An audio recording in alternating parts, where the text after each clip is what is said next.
Hello नमस्ते प्रणिपत विद्यार्थी मित्रांनो, हा आपला पार्ट 3 आहे जे न्यूमेरिकल होते त्याचं मी एक्सप्लेनेशन या व्हिडिओमध्ये देणार आहे.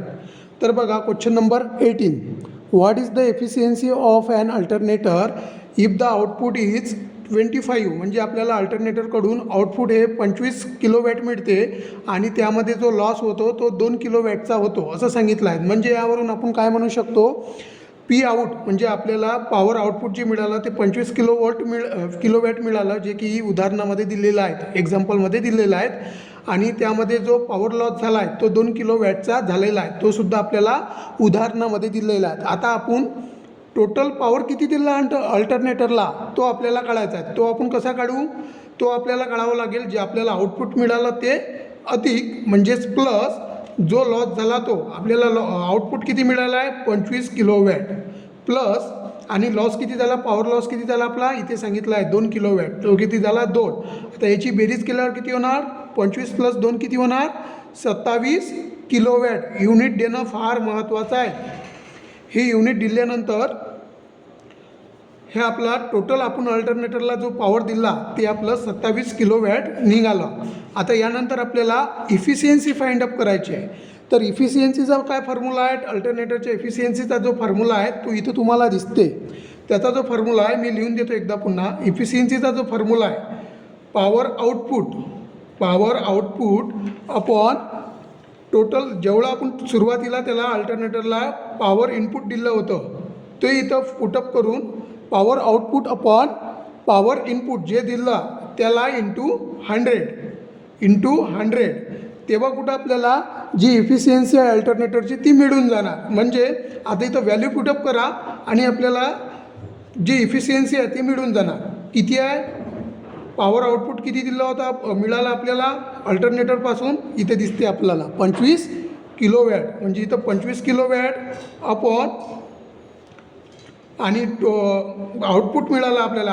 आपण दिला किती होता सुरुवातीला, हा इथे दिलेला PN म्हणजे इनपुट किती दिलं होतं आपण पूर्ण 27 इनपुट इंटू 100.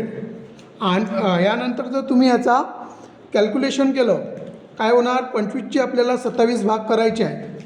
25चे आपल्याला 27 भाग करायचे आहे म्हणजे याचं जे आन्सर येणार 92.5 असं काही समथिंग येणार. म्हणजेच ऑप्शनमध्ये आपल्याला याच्या नियर अबाउट आन्सर कोणतं दिसते, डी नंबरचं 92.60. म्हणून याचा आन्सर कोणतं असणार आहे 92.60 हे याचं करेक्ट आन्सर असणार आहे. आणि हे तुम्हाला जर कॅल्क्युलेशन समजलं नसेल तर पुन्हा एकदा सांगतो, लक्ष द्या. यामध्ये आपल्याला त्यांनी सुरुवातीला आपल्याला या एक्झाम्पलमध्ये तुम्ही अल्टरनेटरला किती इनपुट दिलं हे सांगितलेलं नाही आहे. त्यांनी हे सांगितलं आहे की एवढं आउटपुट मिळालं आहे आपल्याला अल्टरनेटरपासून आणि त्यांनी जे अल्टरनेटरनं जो लॉस केला तो इतका 2 किलोवॅटचा लॉस दिला हे सांगितलं आहे. तर आपल्याला टोटल इनपुटचा फॉर्म्युला माहीत आहे, लॉस अपॉन दिलेलं आउटपुट. दिलेलं जर पूर्ण काढायचं असेल आपल्याला जे आपल्याला अल्टरनेटरपासून मिळालं पी आऊट प्लस लॉस अल्टरनेटरचा लॉस किती आहे 2 किलोचा प्लस मिळालं किती अल्टरनेटरपासून आपल्याला 25 किलोवॅट, तर टोटल किती झालं 27 किलोवॅट हे आपलं टोटल झालं जे की आपण बघितलं. त्यानंतर आपल्याला इफिशियन्सी काढायची होती. इफिशियन्सीचा जो फॉर्म्युला आहे तो आहे output power upon input power. आपण आउटपुट पॉवर किती मिळालं आपल्याला जे की त्यांनी सांगितलं 25 अपॉन इनपुट किती दिलं, आपण इनपुट किती दिलं सुरुवातीला 27. याचाच तुम्हाला गुणाकार करायचा होता, कॅल्क्युलेशन करायचं होतं. याचं जे येणारं आन्सर होतं 592 असं काहीतरी होतं, म्हणजेच 92.60 असं आन्सर होतं. आय होप तुम्हाला समजलं असेल.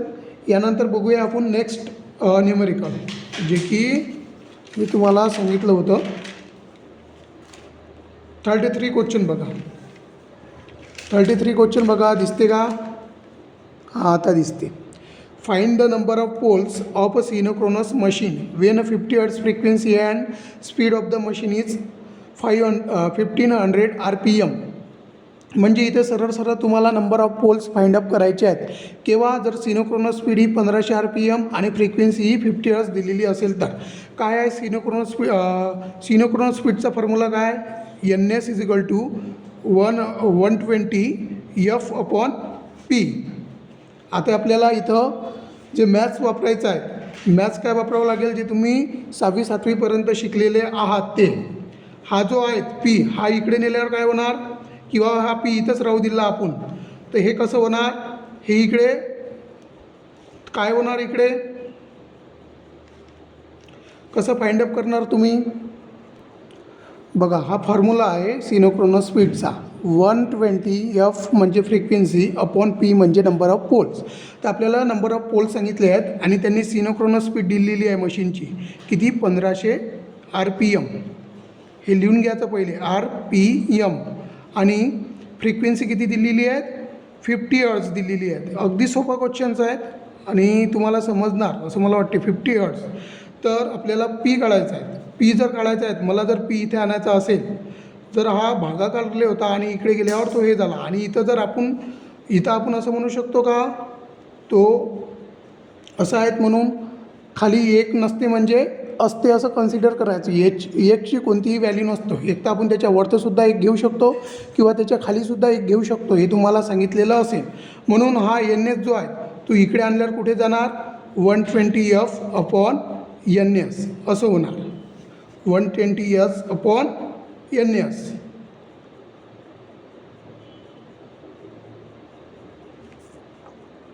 तर बघा, तुम्ही बघत आहेत हा फॉर्म्युला आहे आपल्याला, NSचा फॉर्म्युला आहे सिनोक्रोनस स्पीडचा. यावरून number of poles, frequency, number of poles किंवा सिनोक्रोनस स्पीड फाइंड अप करता येते.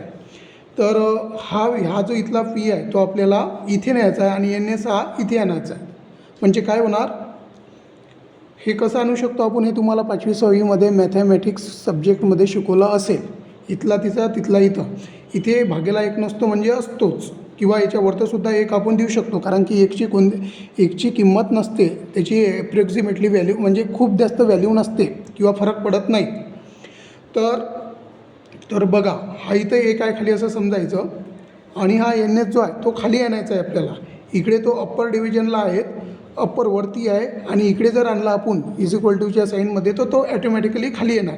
आणि हा पी जो आहे नंबर ऑफ पोल्स, हा खाली असल्यामुळे इकडल्या साईडनं जर नेलं तर तो वरती होणार. म्हणजेच दुसरं काय येणार, P = 120F अपॉन NS. आता इथं आपल्याला फक्त व्हॅल्यू पुटअप करायची आहे.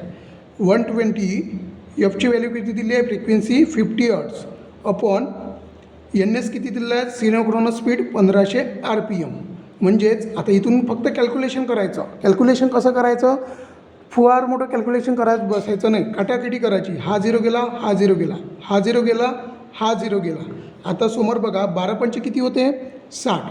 12 पंच 60 अपॉन 50 दिला आहे. आता याला सोपी बघा, 15 × 15, 15 चौक 60. एकची व्हॅल्यू नसतेच, म्हणजे आपण फायनल आन्सर किती म्हणू शकतो, नंबर ऑफ पोल्स किती असणार, 4 पोल्स. म्हणून याचा आन्सर किती असणार, 4 पोल्स.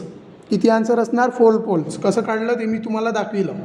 हा जो सिनोक्रोनस स्पीडचा फॉर्म्युला आहे, फक्त व्हॅल्यू इकडला इकडे, तिकडला इकडे, पीला तिकडे आणि NSला इकडे आणायचा आहे. त्यानंतर व्हॅल्यू पुटअप केला, फक्त कटाकटी करायची, कॅल्क्युलेशन करत बसायचं नाही. त्यामुळे तुमचा वेळसुद्धा जातो आणि तुमचा माइंडसुद्धा मग पूर्ण हँग होऊ शकतो, कारण की एवढे मोठे अंक दिसतात बा. काटाकुटी करायची आणि फार सोपी आहे. त्यानंतर बघा 35 क्वेश्चन्स. त्यानंतर बघा 35 क्वेश्चन्स. यामध्ये काय सांगितलं आहे, the rating of a transformer may be express in, जे की किलोवोल्ट ॲम्पियरमध्ये किंवा मेगावोल्ट ॲम्पियरमध्ये ट्रान्सफॉर्मरची रेटिंग मेजर केल्या जातो. रेटिंग मेजर केल्या जातो. त्याचं जे SI युनिट आहे ट्रान्सफॉर्मरचं, तर त्यामध्ये त्याची रेटिंग असतो. तर बघा, किलोवोल्ट ॲम्पियर आणि मेगावोल्ट ॲम्पियरमध्ये फरक काय ते मी सांगतो. किलोवोल्ट ॲम्पियर म्हणजे 1 किलो म्हणजे किती असतात, 100. किलो म्हणजे ग्रॅमसुद्धा म्हणू शकतो. तसंच किलोवोल्ट ॲम्पियर आहे म्हणून इथे किती असणार, 1000 वोल्ट ॲम्पियर. 1000 वोल्ट ॲम्पियर आहे. किलोवोल्ट समजून घ्या पहिले. किलोवोल्ट ॲम्पियर म्हणजे इथं किती असणार, 1 किलोवोल्ट ॲम्पियर असणार. जे तुमचे MSC DCLचे ट्रान्सफॉर्मर असतात तिथे किती किलोवोल्टचे ट्रान्सफॉर्मर असतात, ते 5 किलोवोल्ट ते 167 किलोवोल्ट ॲम्पियर इतके ते ट्रान्सफॉर्मर या रेटिंगचे असतात. कोणत्या फेजसाठी, तर सिंगल फेजसाठी. जे 2 फेज असतात सिंगल फेज त्यासाठी. तर 3 फेजसाठी किती असतात, 15 किलोवोल्ट ॲम्पियर ते 500 किलो वोल्ट ॲम्पियर या रेटिंगचे ट्रान्सफॉर्मर असतात 3 फेजसाठी, म्हणजे 430 व्होल्टच्या सप्लायसाठी. तर 230च्या व्होल्टच्या सप्लायसाठी 5 किलो वोल्ट ते 167 किलो वोल्ट इतक्या रेटिंगचे ट्रान्सफॉर्मर बसवलेले असतात.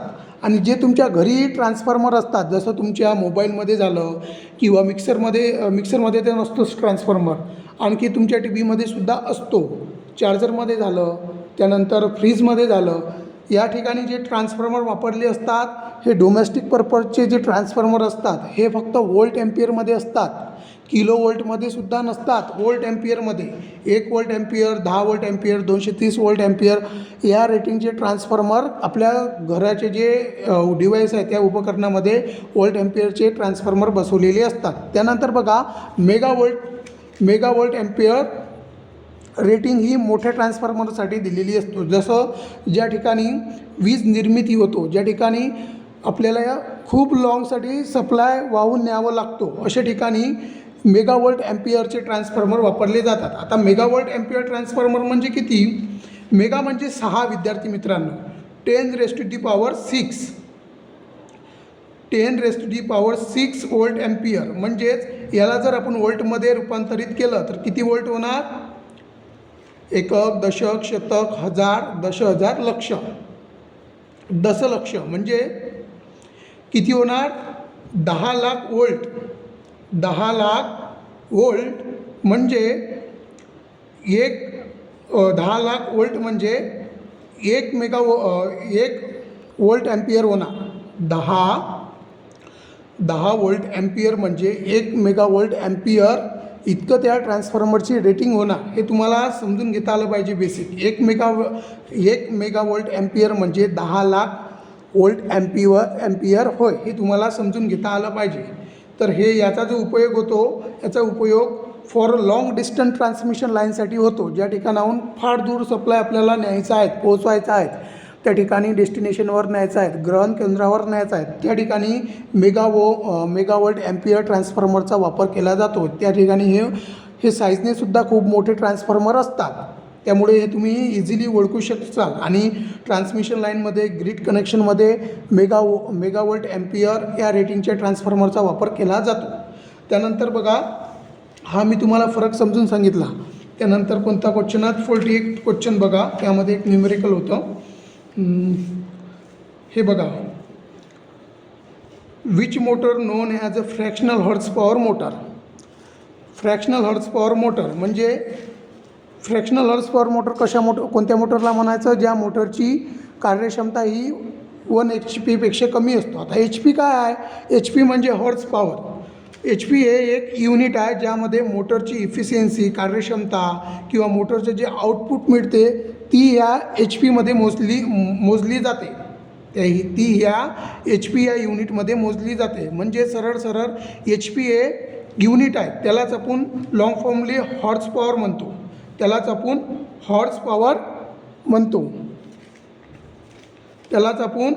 हॉर्स पॉवरसुद्धा म्हणतो. हे तुम्हाला समजलं पाहिजे. HP म्हणजे हॉर्स पॉवर आणि 1 HP हा असतो 746 वॅट इतका असतो. 746 वॅट इतका असतो. आणि किलोवॅटमध्ये जर काढायचा झाला 1 HP is equal to 0.746 kilowatt. फक्त 0 लावून घ्यायचं आहे आपल्याला इकडं, आणि हे इकडे आल्यानंतर वॅट होऊन जाणार. हे 1 HP ची व्हॅल्यू झाली.